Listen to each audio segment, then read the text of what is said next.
Shalom, selamat pagi saudara yang saya kasih di dalam Tuhan kita Yesus Kristus. Welcome to Devotion Gereja ICC Bandung. Apa kabar saudara pagi hari ini? Kami berdoa saudara senantiasa menyaksikan kebaikan Tuhan setiap hari dan bersukacita di dalam Dia. Judul Devotion pagi hari ini adalah Bahasa Kasih Tuhan.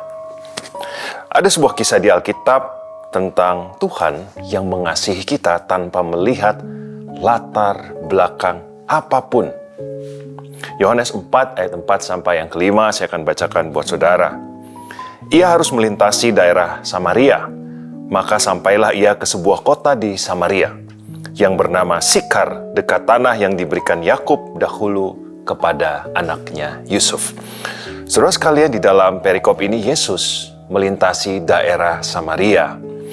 Tahukah saudara bahwa orang Yahudi dan Samaria saling bermusuhan? Permusuhan ini berakar pertama kali sejak kerajaan Israel terpecah dua, yaitu kerajaan utara dan Yehuda, dan juga akibat pernikahan campur bangsa di wilayah Samaria setelah pembuangan di Asyur.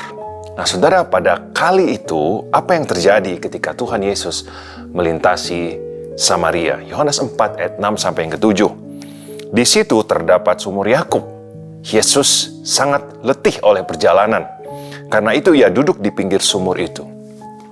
Hari kira-kira pukul 12, maka datanglah seorang perempuan Samaria hendak menimba air. Kata Yesus kepadanya, "Berilah aku minum." Saudara, plot dari cerita ini di sebuah sumur pada jam 12 siang. Tuhan Yesus haus dan mau minum. Di situ ada seorang wanita Samaria mau menimba air. Mari kita lihat bersama-sama saudara, ada satu hal yang tidak biasa, yaitu tentang mengambil air, menimba air pada tengah hari, jam 12 siang.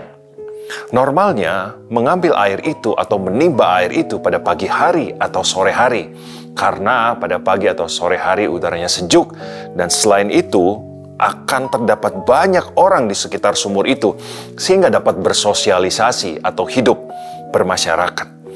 Mengambil air tengah hari, prediksinya tidak akan ada orang yang sedang menimba air, sepi.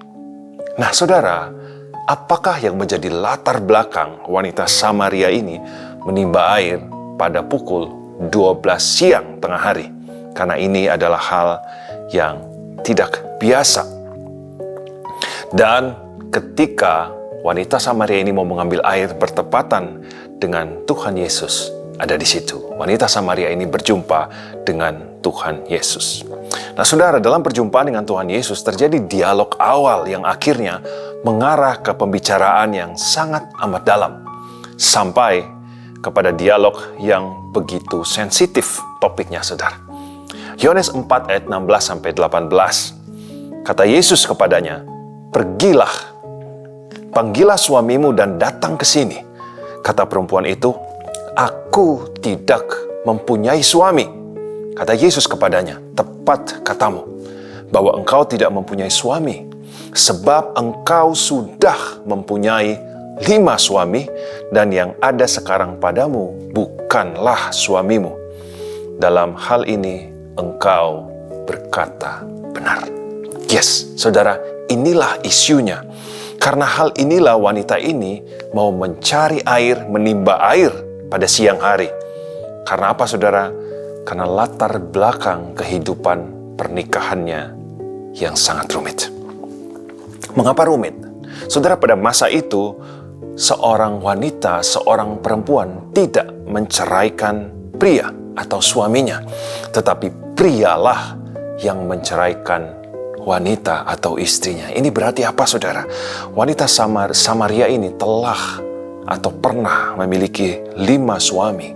Suami 5 berarti dia kemungkinan berkali-kali ditolak dan tidak diinginkan oleh pria. Kalau kita memahami konteks pada waktu itu, pada masa itu saudara, berarti wanita ini telah menjalani 5 kali pernikahan yang sah. Alasan perceraian itu bisa karena konflik rumah tangga atau suaminya meninggal dunia. Tapi pada masa itu, perceraian satu kali saja sudah akan mengundang dan menjadi perbincangan publik. Apalagi wanita ini mengalami sampai 5 kali. Jadi sudah bisa bayangkan, angka 5 kali itu akan menjadi topik yang dibahas oleh masyarakat. Publik akan menceritakan dia berulang-ulang setiap dia tampil di muka umum, setiap dia hadir orang menceritakan tentang dia. Ditambah lagi saudara, dan sekarang yang hidup bersamanya bukanlah suaminya. Artinya tidak sedang dalam ikatan pernikahan yang sah. Dia hidup di dalam dosa. Inilah isu dari wanita Samaria ini. Wanita Samaria ini dia menghindari interaksi sosial. Dia menarik diri dari lingkungan sosial karena dia dipandang rendah oleh masyarakat. Ada rasa malu yang dia alami, ada penolakan masyarakat, perasaan tidak layak karena dia punya riwayat hubungan pernikahan yang kompleks, yang rumit. Dia ditolak atau dia diceraikan dan dia tidak diinginkan berulang kali. Penilaian masyarakat terhadap wanita Samaria ini bahwa dia adalah orang yang gonta-ganti suami. Definisinya adalah kegagalan. Jadi sensitif.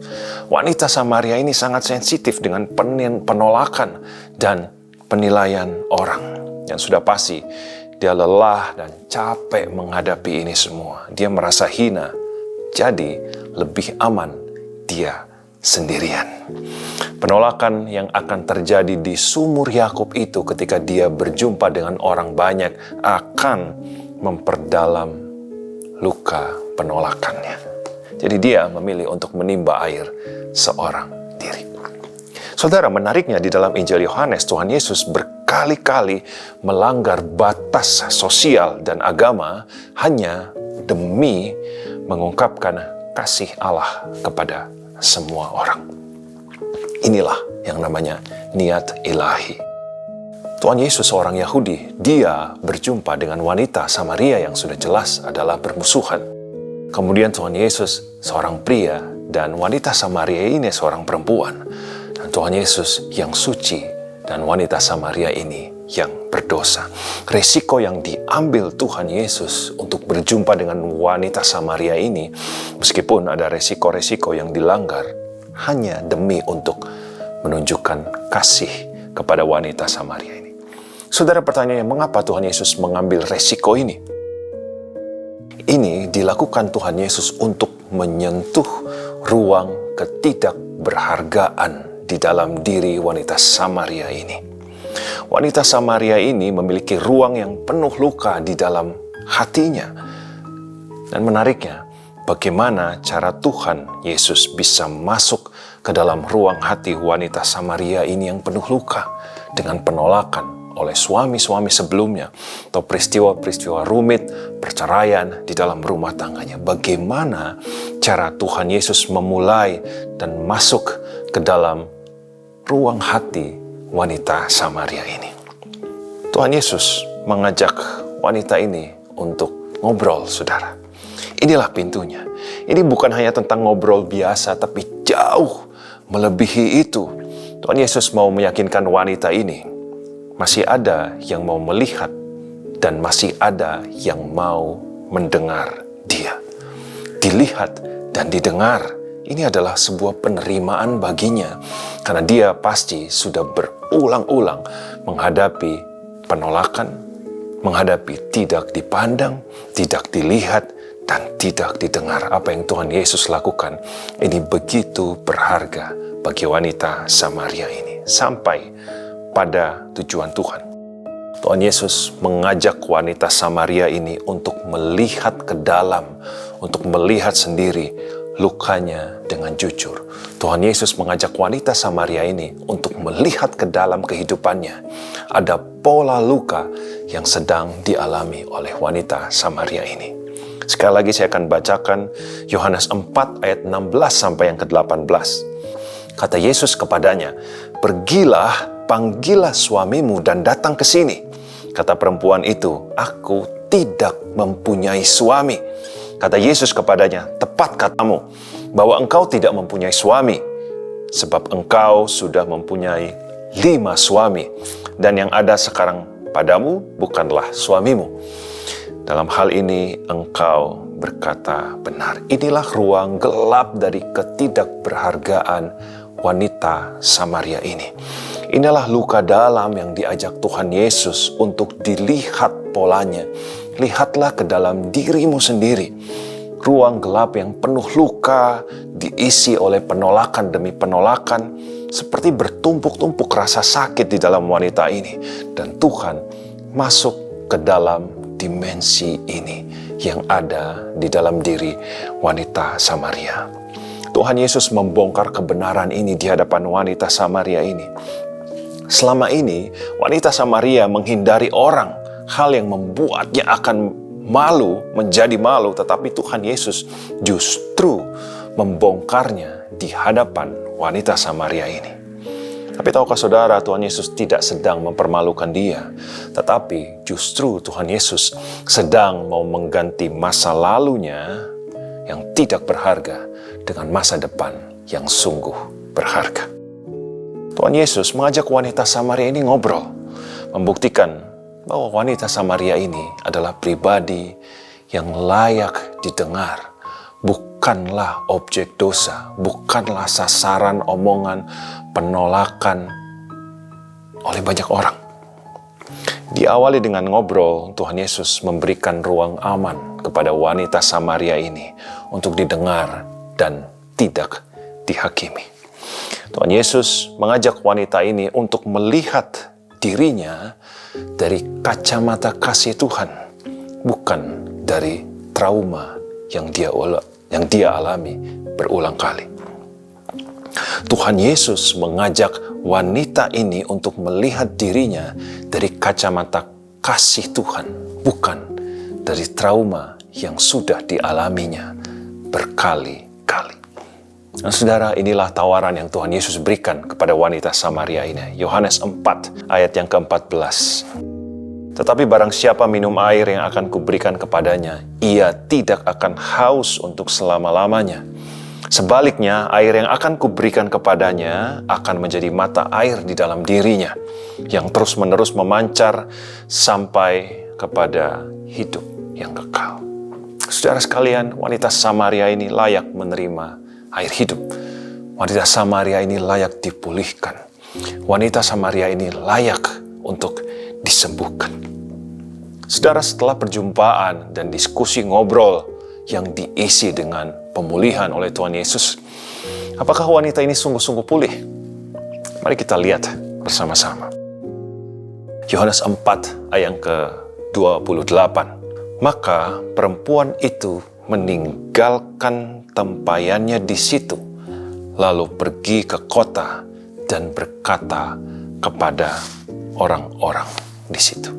Saudara lihat, wanita Samaria ini pulih. Apa buktinya? Dari seorang wanita yang takut menghadapi kerumunan orang, berubah menjadi wanita yang justru mencari kerumunan orang. Tadinya, dia adalah wanita yang menghindari kumpulan orang supaya dia tidak mendengar penolakan lagi, supaya dia tidak mendengarkan kata-kata orang yang berpeluang untuk menyakiti dia berulang kali. Dan sekarang, wanita Samaria ini menjadi tidak takut dengan kerumunan orang. Dia pulih ketika ada perjumpaan pribadi dengan Tuhan Yesus. Saudara lihat betapa indahnya pemulihan di dalam Tuhan. Saudara sekalian, saudara yang saya kasih di dalam Tuhan, sekarang hal yang sama yang Tuhan Yesus dapat lakukan bagi kehidupan kita. Tuhan rindu masuk ke dalam ruang ketidakberhargaan setiap kita. Tuhan rindu masuk ke dalam ruang-ruang rahasia yang ada di dalam hati kita, yang ada di dalam kehidupan kita, yang penuh dengan trauma, yang penuh dengan kesakitan, yang penuh dengan penolakan, yang penuh dengan kelemahan, ketidakberdayaan, ruang-ruang yang penuh dengan ketakutan, keberdosaan, dan kekosongan. Tuhan rindu masuk ke sana dan berjumpa dengan saudara. Berjumpa dengan Tuhan Yesus adalah perjumpaan yang akan mengubahkan setiap kita. Tuhan mengajak kita untuk masuk ke dalam hubungan yang baru bersama dengan Tuhan. Saudara, sama seperti Tuhan Yesus memulihkan wanita Samaria ini, Tuhan Yesus juga rindu masuk ke dalam kehidupan saudara. Percayalah, serumit apapun kondisi saudara, selalu ada pemulihan di dalam Tuhan. Percayalah, serumit apapun kondisi saudara, selalu ada pemulihan di dalam Tuhan. Dan saudara pasti akan dipulihkan. Amin. Mari kita satu di dalam doa. Tuhan Yesus, terima kasih untuk kebenaran firman pagi hari ini. Satu hal yang selalu kami percaya di dalam Tuhan, selalu ada pemulihan. Serusak apapun keadaannya, sesulit apapun keadaannya, serumit apapun keadaannya, Tuhan tetap sanggup mengubah dan memperbaiki segala sesuatu. Dan pagi hari ini Tuhan, kami lepaskan lawatan Tuhan turun atas setiap kami. Pemulihan Tuhan turun atas setiap kami. Kesembuhan Tuhan melawat semua orang. Di dalam nama Yesus, Engkau menjadi pulih, Engkau sembuh, Engkau menjadi ciptaan yang baru di dalam Tuhan Yesus. Terima kasih Bapa. Segala pujian, syukur dan hormat hanya bagi nama-Mu. Dalam nama Yesus, semua yang percaya sama-sama katakan amin. Demikian devotion pagi hari ini. Sampai jumpa di devotion berikutnya. Tuhan Yesus memberkati.